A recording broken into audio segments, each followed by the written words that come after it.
안녕하세요. 부엌사연 구독자 여러분. 저는 서울에 살고 있는 71살의 서미자입니다. 유난히 자식에게 받는 것을 부담스러워하는 짠순이 엄마예요. 아들이나 딸들이 무슨 날이라고 비싼 식당에 데려가겠다고 하면 늘 손사래를 쳤죠. 아이고, 그 돈이면 차라리 너희 애들 학원비나 더 내지. 이렇게 이야기하며 꼭 동네에 있는 연탄 돼지갈비 집으로 발걸음을 향하곤 했습니다. 거기 가면 갈빗대 하나에 행복하게 젓가락질하던 옛 생각도 나고 제 입에도 딱 맞으니까요. 부모 마음이라는 게 그렇잖아요. 자식이 부모에게 돈을 쓰면 그만큼 아껴야 하잖아요. 그게 싫었던 거죠. 딸들은 저희 이런 행동에 속상해하기도 하고 답답해하기도 했습니다. 그래서 요즘에는 달라지려고 노력하고 있어요. 자식들이 맛있는 음식을 사면 즐겁게 먹고 용돈을 주면 기쁜 마음으로 받으려고 합니다. 아직은 그런 행동이 어색하지만 차츰 나아지겠죠. 제가 이렇게 생각을 고쳐먹은 데에는 다 이유가 있어요. 몇 달 전 큰아들에게 큰 실망을 한 사건이 있었거든요. 자식들의 정성을 밀어내기만 하면 어떤 자식은 그게 부모의 마음인지도 모르고 오히려 부모를 가볍게 보기도 한다는 사실을 깨달았습니다. 오늘은 제 어리석었던 지난 이야기를 여러분과 함께 나눠볼까 합니다. 저는 남편과 함께 일남 이녀를 키워냈습니다. 첫째가 아들이죠. 앞에서도 이야기했듯 사실 저는 돈 쓰는 게 참 어려워요. 평생 아끼며 살아온 게 습관이 되어서 그런지 큰 돈을 쓰고 나면 꼭 마음에 찜찜함이 남습니다. 자식들 주머니에서 돈 나가는 것도 편치 않더라고요. 그래서 딸들이 슬그머니 제 주머니에 용돈을 넣어줄 때면 마지못해 받으면서도 속으로는 이렇게 생각합니다. 이 돈은 또 어떻게 돌려줘야 하나? 지난 봄, 제 생일에 둘째가 맛있는 걸 산다고 하더군요. 온 가족이 함께 멀리 있는 댁에 식당으로 갔습니다. 시가라고 적혀 있는 가격표를 보니 제가 다 긴장이 되었어요.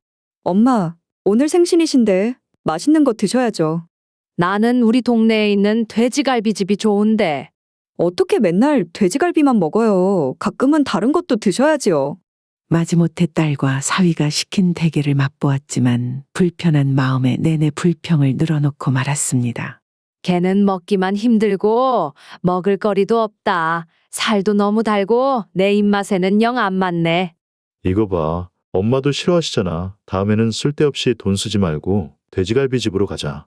아들까지 그렇게 궁시렁거리면 결국 분위기는 차갑게 식고 맙니다. 비싼 음식을 사는 딸 마음은 영 좋지 않죠. 그러면 서로 기분이 상한 채 식사가 끝나고 말아요. 사실 아들은 저에게 비싼 음식을 산 적이 거의 없습니다. 용돈을 줄 때도 10만 원이 최고였어요. 그래도 저는 전혀 개의치 않았어요. 오히려 마음이 편한 구석도 있었습니다. 아들이 야무지게 자기 앞가림을 잘하고 산다고 생각하면 든든하거든요. 요즘 같은 세상에 한 푼이라도 더 아껴야죠. 가끔 딸들이 큰아들 이야기를 꺼내며 투덜거릴 때도 있습니다. 아무리 그래도 그렇지. 엄마 생일에 용돈 10만 원이 뭐예요? 뭐라고 그러지 마라. 10,000원이라도 더 아껴서 자식 공부 더 시키면 얼마나 좋으냐. 너도 더 아껴서 써. 지금 형편 괜찮다고 쓰고 싶은 대로 다 쓰는 거 아니다. 그러면 딸들이 헛웃음을 지으면서도 제 말을 듣습니다. 제 인생을 통해 키워진 절약이라는 습관을 놓기가 힘들었어요. 살아온 날들이 항상 가난했기 때문에 자연스럽게 새겨진 습관이었거든요. 마치 제 성격과 같았죠. 부모님 댁에서 살 때도 넉넉한 편은 아니었지만 남편과 결혼하고 나서는 사는 게 더 힘들었어요. 처음 결혼했을 때는 괜찮았습니다. 젊은 시절 제 남편은 중학교 교사였거든요. 처음에는 참 자랑스러웠죠. 교사라는 직업이 그 시절엔 꽤 존경받는 직업이었으니까요. 하지만 제 남편은 제가 봐도 그리 좋은 선생은 아니었습니다. 그 시절에는 선생님들이 학생을 체벌하는 일이 많았어요. 요즘 같으면 상상도 못할 일이지만 그땐 교사가 학생을 혼내는 게 흔했거든요. 그런데 남편은 어느 날 한 학생에게 유독 화를 참지 못하고 심한 체벌을 했고 결국 그 일이 문제가 되며 학교를 떠나야 했습니다. 결혼한 지 이제 막 10년이 다 되어가던 시점이었어요. 그때 큰아들은 8살이 되었고 막내는 갓 돌을 넘긴 아기였습니다.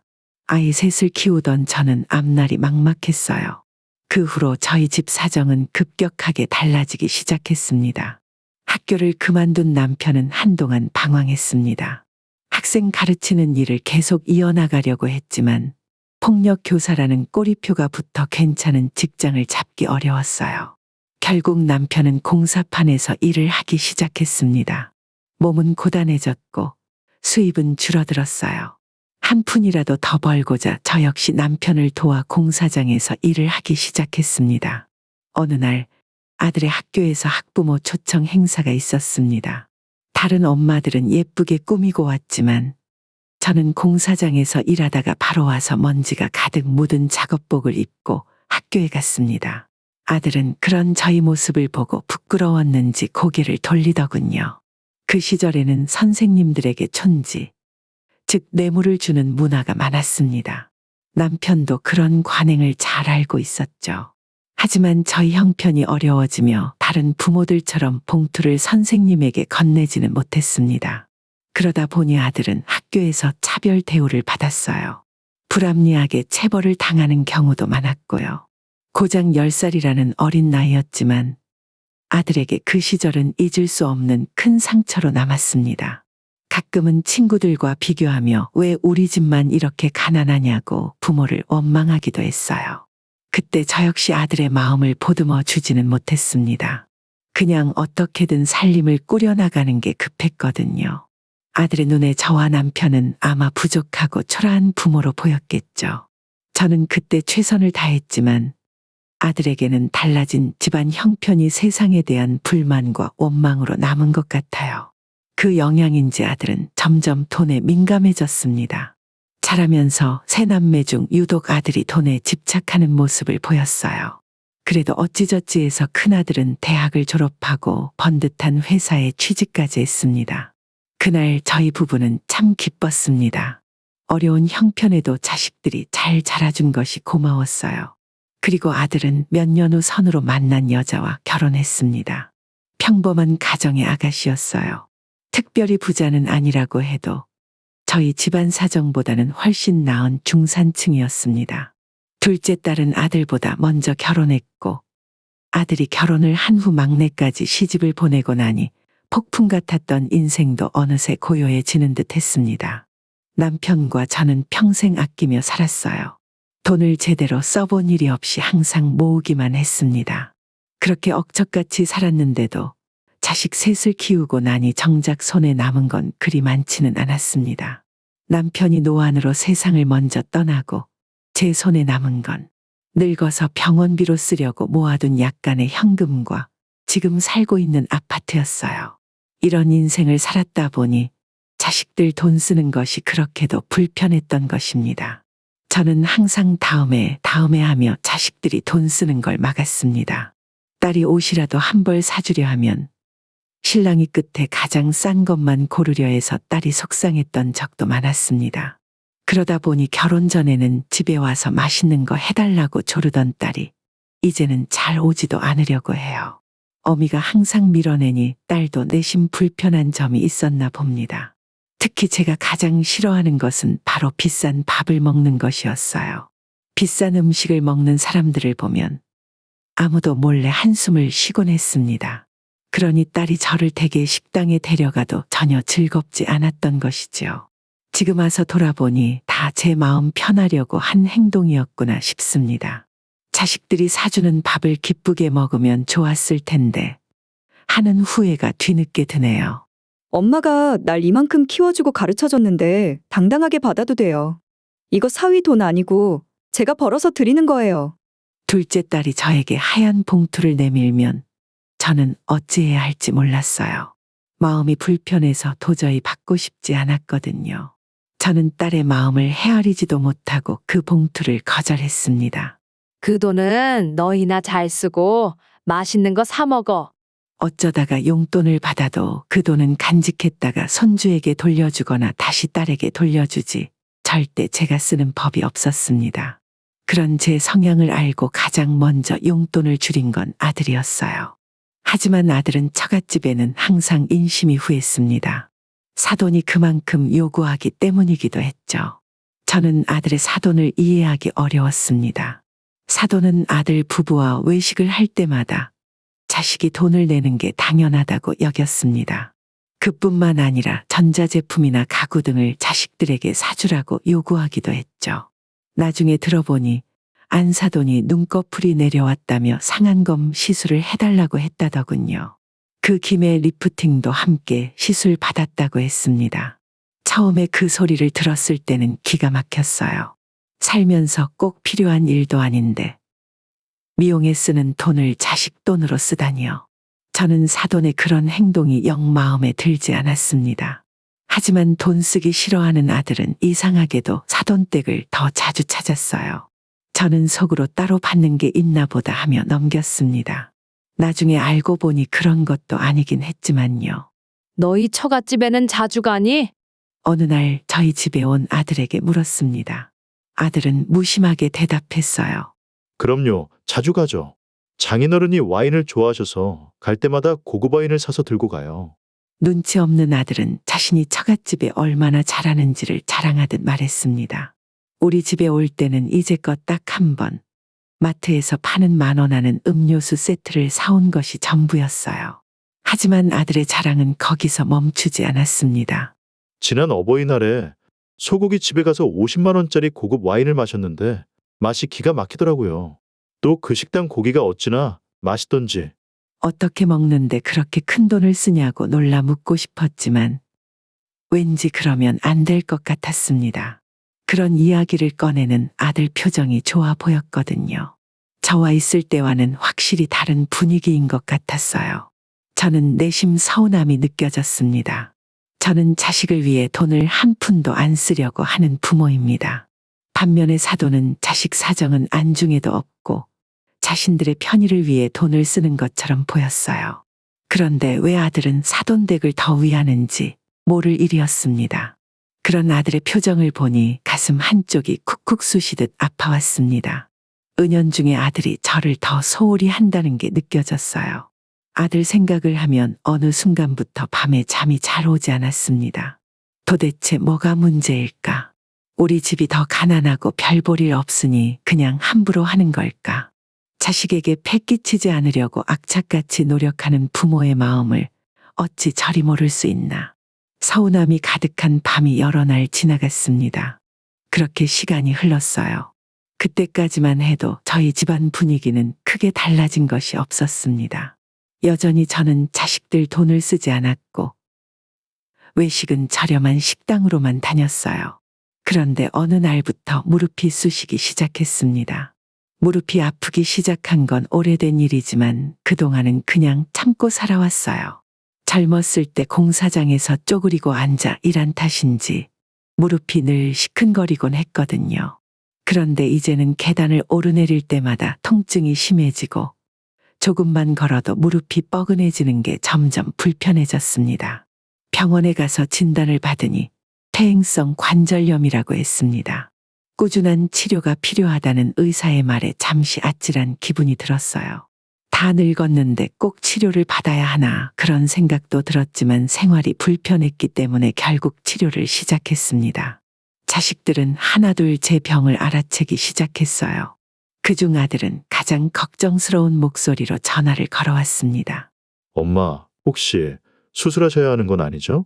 아직 수술까지 할 정도는 아니란다. 약물 치료랑 물리 치료 받고 운동하면 된대. 다행이네요. 치료비는 있으신 거죠? 보험은 제대로 들었어요? 처음에는 아들이 걱정하는 줄 알았습니다. 하지만 아들의 관심은 온통 치료비에 쏠려 있었어요.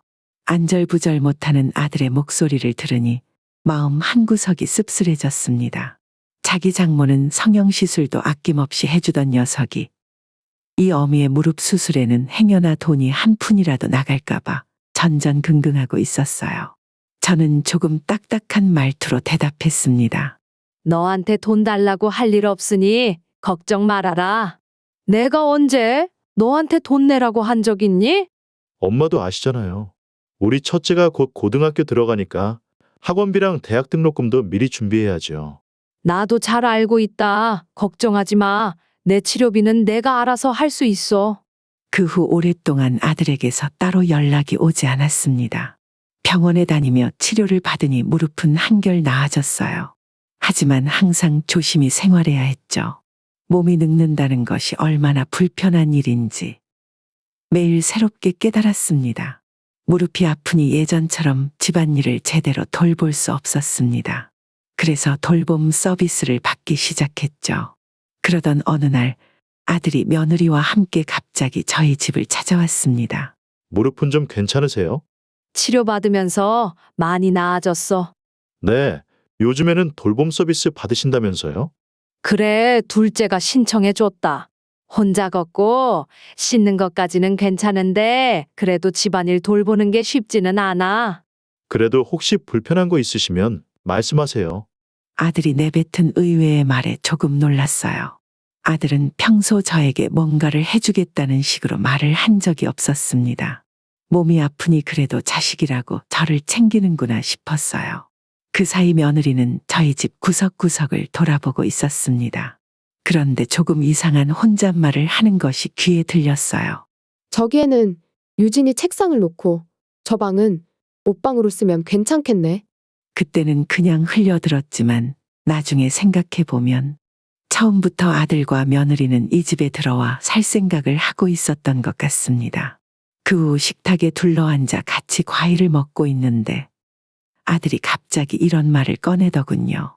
엄마, 혼자 지내기 불편하시면 노인 아파트에 들어가시는 건 어때요? 노인 아파트? 그게 뭐냐? 요양원 같은 데야? 요양원은 아니고 그냥 임대 아파트인데 노인분들이 살기 편하도록 만든 곳이래요. 저소득층은 더 쉽게 들어갈 수 있어요. 그냥 아파트면 여기서 살면 되는데 왜 거기로 집을 옮겨? 거기는 어르신들이 더 살기 좋게 만들어져 있대요. 도우미도 항상 상주한다고 하니 자식들 입장에서는 더 안심이 되죠. 아들의 말을 듣고 나자 저는 잠시 정신이 아득해졌습니다. 그동안 스치는 이야기로 자주 듣던 소리였어요. 바로 자식이 부모를 시설에 맡기려는 말이었습니다. 누구는 시설에 들어가니 세상 편하고 좋다는 이야기를 하고 또 다른 누구는 시설에 들어간 후 자식이 찾지 않아 외롭다는 말을 하기도 했죠. 100명의 사람이 있으면 100명이 모두 다르게 이야기할 만큼 여러 가지 말들이 있었습니다. 저에게 아들의 제안은 막연한 두려움으로 다가왔어요. 한평생 남에게 피해 안 주고 스스로 살기 위해 노력해 왔는데 결국 이런 현실에 맞닥뜨리게 된다는 것이 가슴 아팠습니다.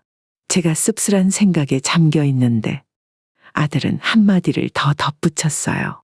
그리고 도우미 비용도 지금이야 괜찮지만 나중에 몸이 더 불편해지시면 돈이 많이 나갈 거예요. 거기 아파트에 입주하시면 훨씬 저렴하게 생활하실 수도 있고요. 그건 몸이 더 불편해졌을 때 생각하면 되는 거 아니냐? 뭘 그때를 걱정해서 벌써부터 미리 들어가 있어. 거기 입주하는 것도 쉬운 일은 아니에요. 지금 신청해도 언제 입주를 할 수 있을지는 모르는 일이거든요. 그러자 옆에서 듣고 있던 며느리도 한마디 보태더군요. 어머니, 그러시지 말고 한번 둘러만이라도 보세요. 저희가 알아봤는데 정말 괜찮아요. 그럼 이 집은 어떡하고? 이 집은 어차피 자식한테 물려주실 거잖아요. 저희가 잘 관리하고 있을게요. 아들과 며느리의 태도는 어딘가 석연치 않았습니다. 저는 일단 생각해 보겠다고 이야기한 후 딸과 상의를 해보았습니다. 딸 역시 아들의 제안에 갸우뚱하더군요. 하지만 일단 함께 가서 둘러보기로 했습니다. 몇 주가 지난 후 아들 내외와 저 그리고 둘째 딸은 노인 임대 아파트를 둘러보러 갔습니다. 방을 둘러보니 제가 살고 있는 아파트보다는 훨씬 작았어요. 하지만 깔끔했고 시설이 좋았습니다. 아파트에 있는 커다란 창 바깥으로는 푸른 산이 넓게 펼쳐져 있었어요. 그곳은 서울에서 멀리 떨어진 경기도에 위치하고 있었습니다. 어머니, 여기 화장실 보시면 안전바가 설치되어 있는 거 보이시죠? 어르신들이 화장실에서 미끄러져서 많이 다치시잖아요. 그런 점을 고려해서 설계된 아파트예요. 욕실에 안전바가 있으니 정말 좋네.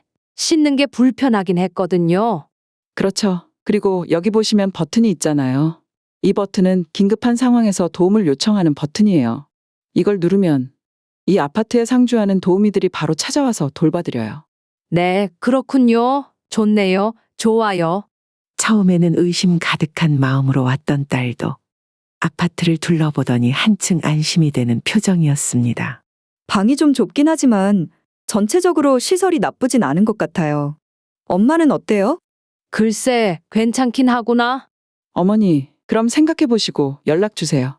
여기 오시면 비슷한 연배의 어르신들과 함께 사회활동 하기도 좋고 여러모로 더 재미있어요. 네, 생각해 볼게요.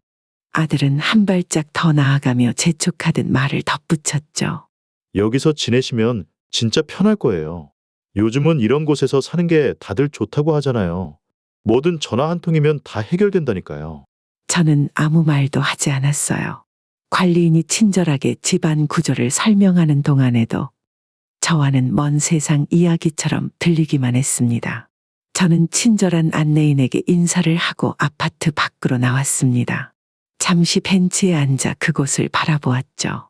지난 삶이 주마등처럼 스쳐 지나갔습니다. 20대의 첫째 아들을 처음 낳았을 때부터 공사판에서 일하던 날들, 그리고 자식들이 시집장가 가던 순간까지. 그때는 저도 참 젊었다는 생각이 들더군요. 생기가 넘쳐 흐르던 시절이었습니다. 하지만 모두 지나간 날들이었어요. 어느새 70대 노인이 되어 시설을 둘러보고 있는 제 처지가 처량하게 느껴졌습니다. 그 순간 몹시 이상한 기분이 들었어요. 저도 모르게 왈칵 눈물이 쏟아져 내렸습니다. 제가 눈물을 흘리는 모습을 보자 딸이 깜짝 놀라며 저를 위로했어요. 엄마, 왜 그래요? 여기 아파트가 별로예요? 아니야, 좋긴 좋은데. 그런데 왜 그러세요? 다 늙어서 결국 이런 곳을 둘러본다는 게 너무 서러워서. 진정하세요. 뭐가 서러워요. 더 편하게 모시려고 그러는 건데. 나 여기 들어가고 나서 자식들이 이제 아무도 안 찾아오면 어떡하니? 아이, 엄마도 참 울지 마세요. 왜 안 찾아오겠어요? 자주 찾아오지. 딸은 연신 제 어깨를 쓰다듬으며 저를 달랬습니다. 아들과 며느리는 조금 곤란한 표정으로 멀리 떨어져 저를 지켜보고 있었어요. 평소에 제가 연약한 성격이라고 오해하지는 마시길 바랍니다. 젊었을 때는 온갖 고생을 하며 강하게 살아왔으니까요. 남편이 일자리를 잃고 공사장에서 일하면서 제가 그 곁을 지키며 버텨낸 세월이 얼마나 힘들었겠어요. 항상 스스로도 강하고 독립적인 사람이라고 자부해왔습니다. 그런데 그날은 제 자신도 예상치 못한 순간에 눈물이 터져나왔습니다. 감정을 참는 게 익숙했던 제가 이렇게 무너지는 순간을 맞이하게 될 줄은 몰랐죠. 시설 자체는 흠잡을 데가 없었어요. 넓고 깨끗한 복도, 정갈하게 정돈된 방, 필요할 때면 언제든 도움을 받을 수 있는 복지 서비스까지. 누구라도 이런 곳에서 살면 편할 거라 할 만한 공간이었습니다. 하지만 제 마음은 점점 이곳에서 멀어지고 있었습니다. 겉으로는 번듯해 보여도 좁은 방 한편에서 쓸쓸하게 늙어갈 제 모습이 선명하게 그려졌기 때문입니다. 그 생각에 가슴이 서늘해지고 외로움이 저를 짓눌렀습니다. 하지만 그런 저를 향한 아들의 무덤덤한 목소리는 정말 차갑게 느껴졌어요. 엄마, 너무 감정적으로 생각하지 마세요. 여기 들어오시면 우리도 더 편해지고 엄마도 좋은 분들 만나면서 편하게 지내시면 되잖아요. 평소에 자식들에게 짐을 주지 않으려고 그렇게 노력했건만 도대체 뭐가 그렇게 불편했던 걸까요? 저는 고개를 숙이며 생각했습니다. 이게 내 자식들이 바라는 마지막 배려인가? 내가 여기에서 사는 게 그들에게는 그저 부담을 덜어줄 문제에 불과한 건가? 그런 생각이 꼬리에 꼬리를 물고 떠올랐어요. 눈앞에 세상이 뿌옇게 번졌습니다. 눈물로 얼룩진 제 시야에 비친 그 깔끔한 아파트가 마치 저를 집어삼키려는 무덤처럼 느껴졌습니다. 다음 날 제가 걱정되었던 딸이 싱숭생숭한 얼굴로 저를 찾아왔어요. 어제 저를 보고 마음이 편치 않았던 모양입니다.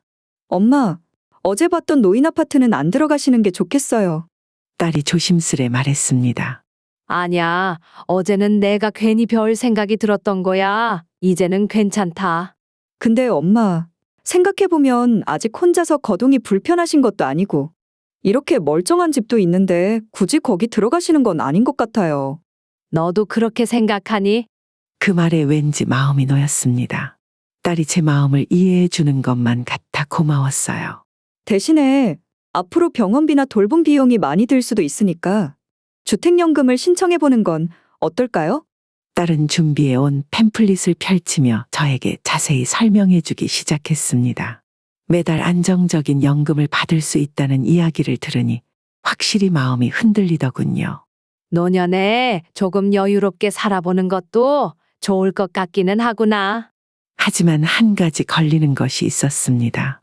그 연금을 받게 되면 이 집이 결국 제 손을 떠난다는 사실이었어요. 제가 잠시 망설이는 눈치를 보이자 딸이 제 마음을 읽은 듯 말했습니다.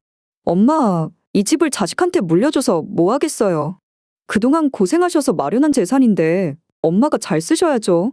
저희는 이제 다 자립해서 먹고 살만하니까 더 이상 걱정하지 마시고 집은 연금으로 돌리세요.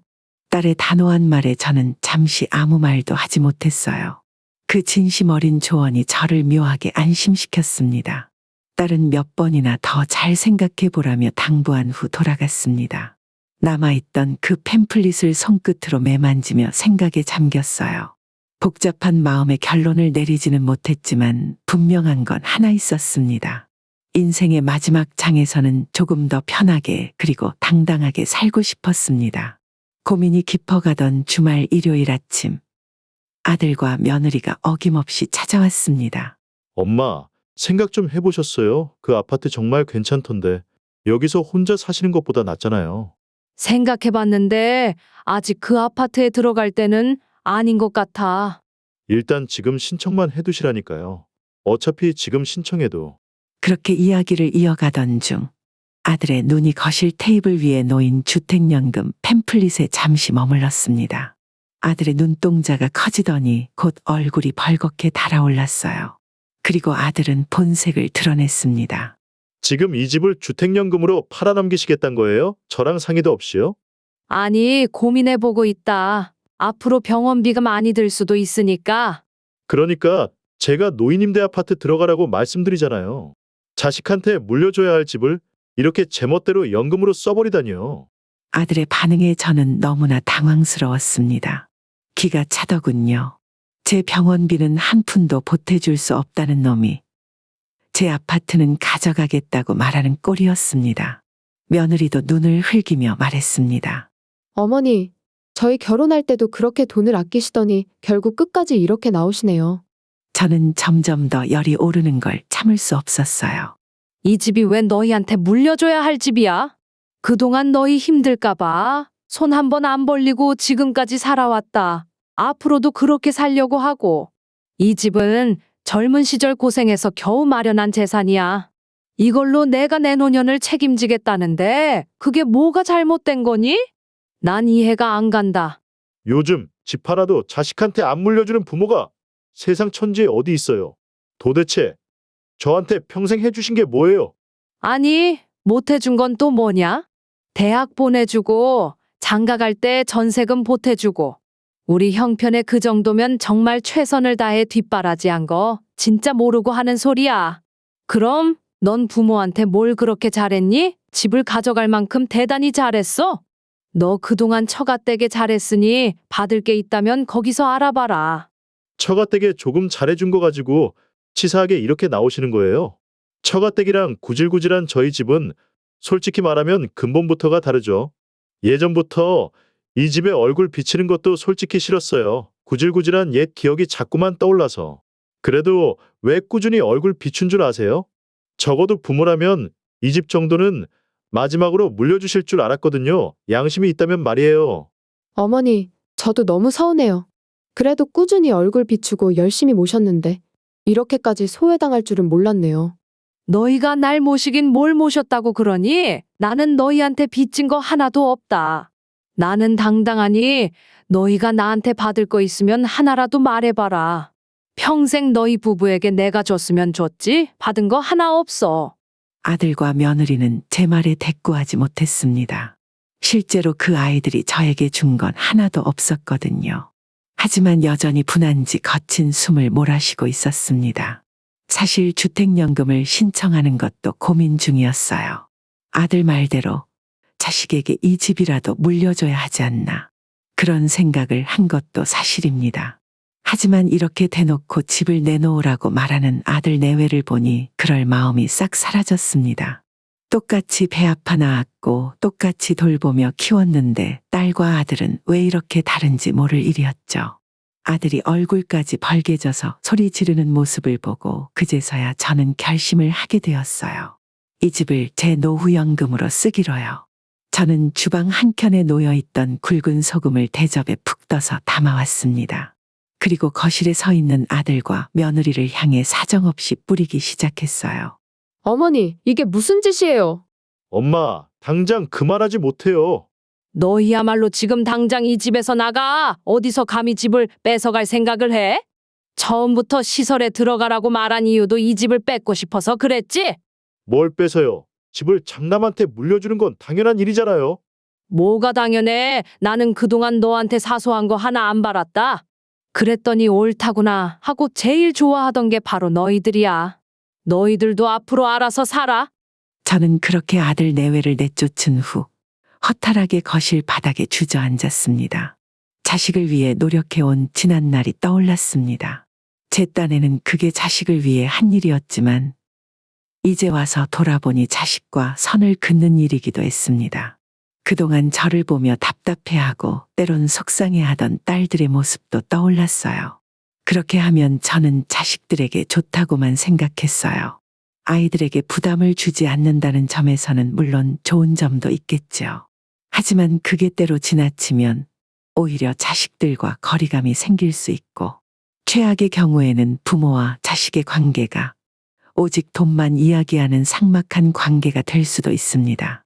저는 다음 날 아침 해가 뜨자마자 주택연금 신청서에 이름을 적었습니다.